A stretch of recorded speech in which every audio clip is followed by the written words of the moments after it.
Sayang, tunggu sayang. Raka tak berhasil mengejar istrinya karena Ajeng sudah terlanjur menaiki taksi yang kebetulan menurunkan penumpang di depan rumah sakit. Sekilas Raka melihat plat taksi itu kemudian secepat mungkin mengambil mobilnya. Dia harus segera mengejar istrinya dengan menghafal taksi itu. Mana tahu tujuan istrinya bukan ke rumah.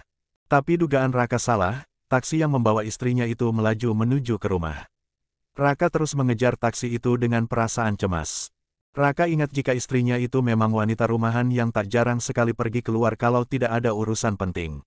Seorang sahabat pun Raka kira istrinya itu tak punya. Selain karena statusnya yang seorang putri keluarga ningrat, ibu mertuanya yang terlalu mengekang anak-anaknya juga menjadi penyebabnya. Jadi Raka yakin kalau istrinya itu tidak akan pergi kemana-mana. Tepat saat Ajeng turun dari taksi, Raka juga telah sampai di kediaman Satya Dinata. Dengan asal Raka memarkir mobilnya untuk mengejar Ajeng. Sayang, tunggu sayang. Raka mengejar Ajeng yang berjalan dengan cepat. Raka sampai tak memperhatikan orang-orang yang menatap mereka dengan bingung di pendopo. Kenapa mereka? Bingung Wulan. Pasti anak Sontoloyo itu udah menyakiti anakku lagi. Rahayu sudah mau berdiri untuk menyusul Raka dan Ajeng. Ibu, sudahlah Bu. Biarkan mereka menyelesaikan masalah mereka sendiri. Ibu nggak usah ikut campur terlalu dalam. Sebagai orang tua, ibu cukup menasehati saja, tapi jangan sampai ikut campur terlalu dalam, cegah Aditya yang akhirnya membuat Rahayu duduk lagi. Ajeng, sayang. Raka berhasil meraih tangan Ajeng sebelum istrinya itu masuk ke kamar mereka di pavilion. Kenapa kamu ninggalin Mas? Ajeng masih memalingkan wajahnya tak mau menatap pada Raka meski pergelangan tangannya masih dicekal oleh Raka. Tapi punggung Ajeng yang bergetar membuat Raka tersadar seketika. Sayang, kamu nangis. Raka meraih kedua bahu Ajeng agar menghadap ke arahnya. Sayang, betapa syoknya Raka ketika melihat wajah istrinya yang sudah berlinang air mata. Tangan Raka terulur untuk mengusap air mata Ajeng namun Ajeng lebih dulu menepisnya.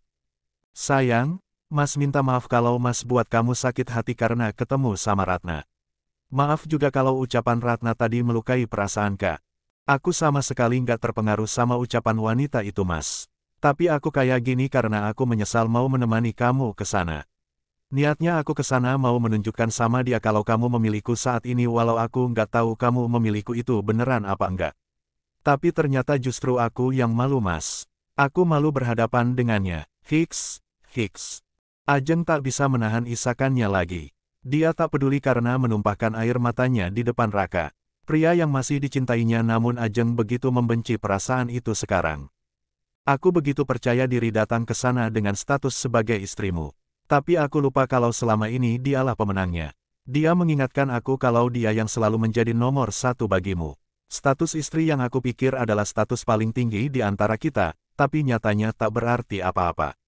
Seketika kepercayaan diriku itu musnah dan hanya rasa malu yang tersisa, tangisan Ajeng yang begitu pilu itu sampai membuat dadanya terasa begitu sesak.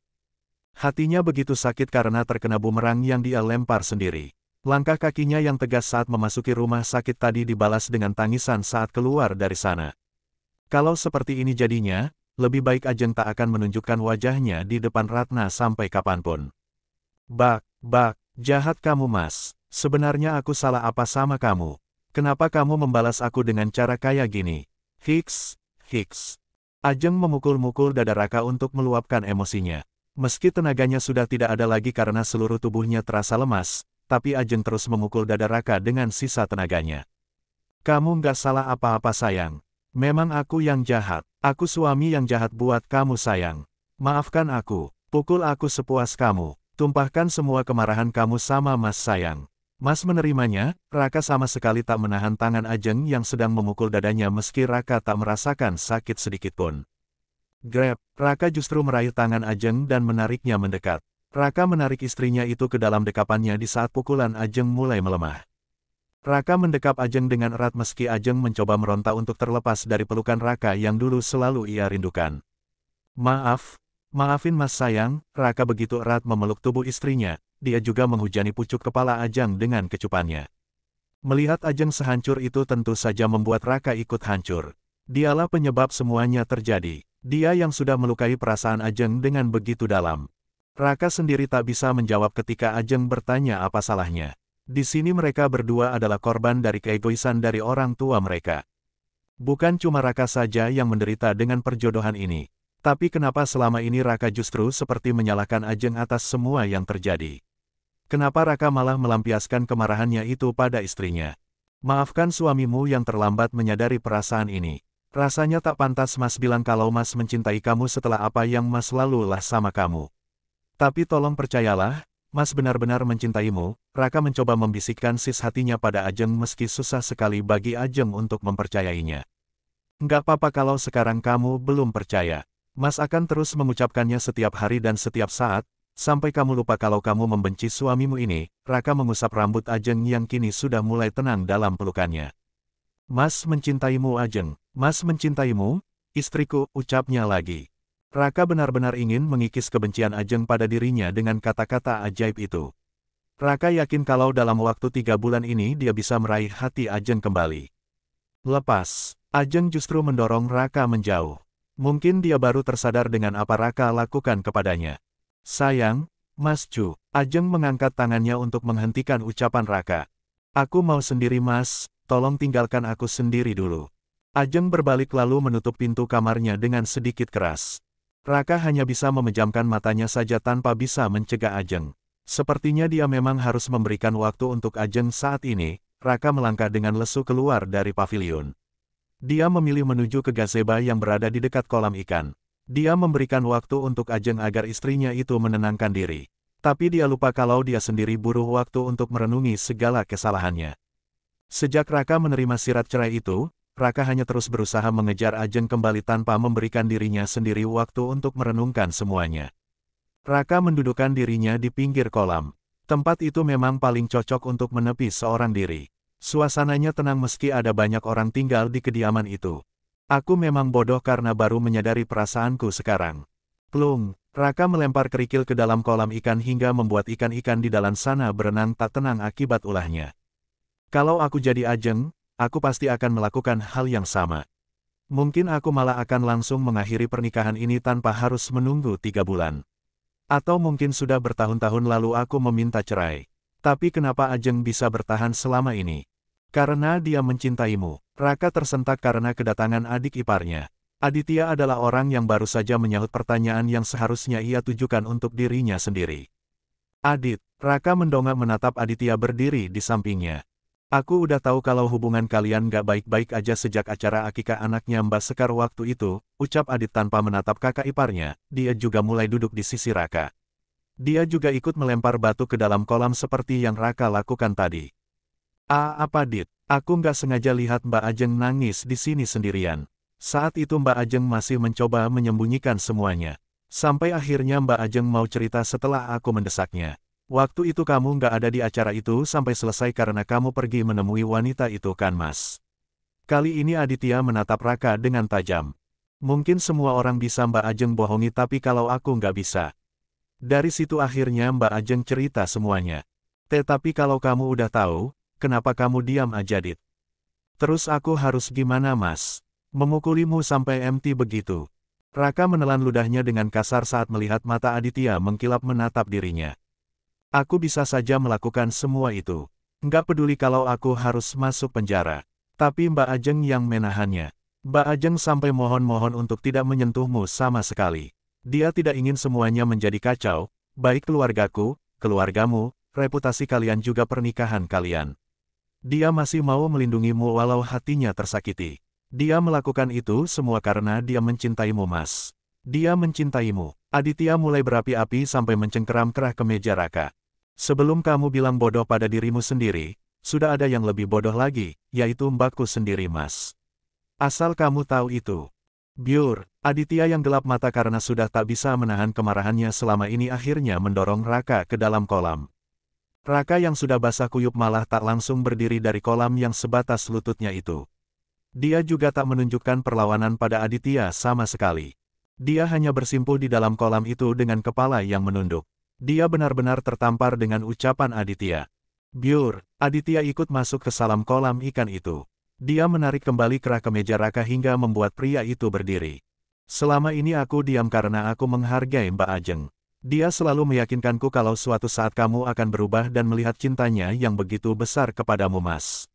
Tapi semua harapan Mbak Ajeng itu musnah sampai akhirnya sekarang dia menyerah. Asal kamu tahu Mas, aku adalah orang pertama yang begitu bahagia setelah mendengar keputusan Mbak Ajeng. Aku mendukung Mbak Ajeng untuk lepas dari pria seperti dia berhak mendapatkan cinta dari pria yang tulus mencintainya.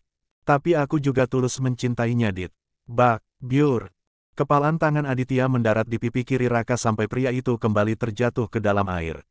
Ujung bibir Raka juga terlihat mengeluarkan darah akibat pukulan Aditya. Kamu pikir aku percaya Mas? Mbak Ajeng juga pasti nggak akan percaya sama sekali. Aku yakin kata cintamu itu tak lebih hanyalah sampah saja karena nggak mau kehilangan harta kamu. Iya kan? Terserah apa katamu Dit, tapi aku benar-benar tulus mencintai Ajeng. Aku akan mendapatkan kepercayaan istriku lagi. Raka menatap manik mata Aditya dengan tajam. Aku akui aku memang salah. Aku nggak sadar sama perasaanku sendiri. Baru setelah surat cerai itu diberikan Ajeng, hatiku sakit Dit. Rasanya begitu kosong. Aku akan buktikan sama kalian semua kalau aku bukan cuma mengincar hartaku lagi. Aku nggak takut miskin sama sekali asalkan Ajeng kembali padaku. Aku akan buktikan itu Dit, pegang kata-kataku. Kamu boleh menghajar sampai MT kalau sampai aku kembali menyakiti Mbakmu Dit. Memang itu yang aku inginkan dari dulu. Aditya menunduk dan kembali meraih kemeja Raka, tangannya juga sudah berada di udara siap untuk ia layangkan pada Raka. Mas, berikan seseorang membuat Aditya menghentikan niatnya itu. Mas Adit hentikan, Anga berjalan membakar ke arah kolam ikan di mana dua pria itu sudah basah kuyup di dalam sana. Ya Allah Mas, istighfar Mas. Anga ketakutan melihat mata Adit yang tajam dan mengkilap itu. Sayang, gumam Aditya, perlahan dia melepas cengkeraman tangannya pada Raka. Dia tidak mau membuat istrinya itu ketakutan melihatnya dikuasai amarah seperti itu. Naiklah Mas. Jangan kayak gitu, istighfar Mas. Anga mengulurkan tangannya dengan matanya yang sudah basah air mata. Aditya langsung meraih tangan Anga. Dia juga mulai naik ke atas meninggalkan Raka yang masih terduduk di dalam kolam. Tenangkan dirimu Mas. Jangan seperti ini. Anga takut. Anga mengusap dada Aditya yang masih kembang kempis karena kemarahannya. Astagfirullahalazim, gumam Aditya sambil meraup wajahnya. Sabar Mas, sabar. Anga terus menenangkan suaminya. Maafkan Mas ya sayang, jangan diulangi lagi ya Mas. Suami Anga adalah orang yang paling sabar. Semarah apapun kamu, jangan sampai kamu menyakiti orang lain. Aditya mengangguk lalu memeluk istrinya itu meski tidak leluasa karena dia tak ingin mengotori istrinya dengan air kolam yang amis. Iya Mas janji, maaf ya sayang, bisik Aditya yang mendapat anggukan dari istrinya. Minta maaflah sama Mas Raka. Beri dia kesempatan untuk membuktikan ucapannya Mas. Aditya terlihat enggan menuruti keinginan istrinya, namun tatapan istrinya yang begitu dalam membuatnya mengalah. Maafkan aku Mas, aku terlalu emosi, ucap Adit dengan dingin. Enggak apa-apa Dit, aku juga akan melakukan hal yang sama kalau ada di posisimu. Raka memang benar kalau dia tak merasa marah sama sekali dengan tindakan Aditya tadi. Masuklah Mas, bersihkan dirimu.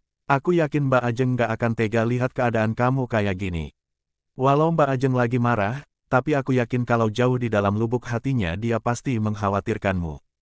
Terima kasih Anga, sama-sama Mas. Sekali lagi, maafkan Mas Aditya. Tenang saja Anga, Adit melakukan hal yang benar. Cek, udah dong sayang. Ngapain juga peduli sama dia. Mendingan kamu mandiin Mas aja yuk. Mas, klak, Anga memukul lengan Aditya karena bicara tak senonoh di depan Raka.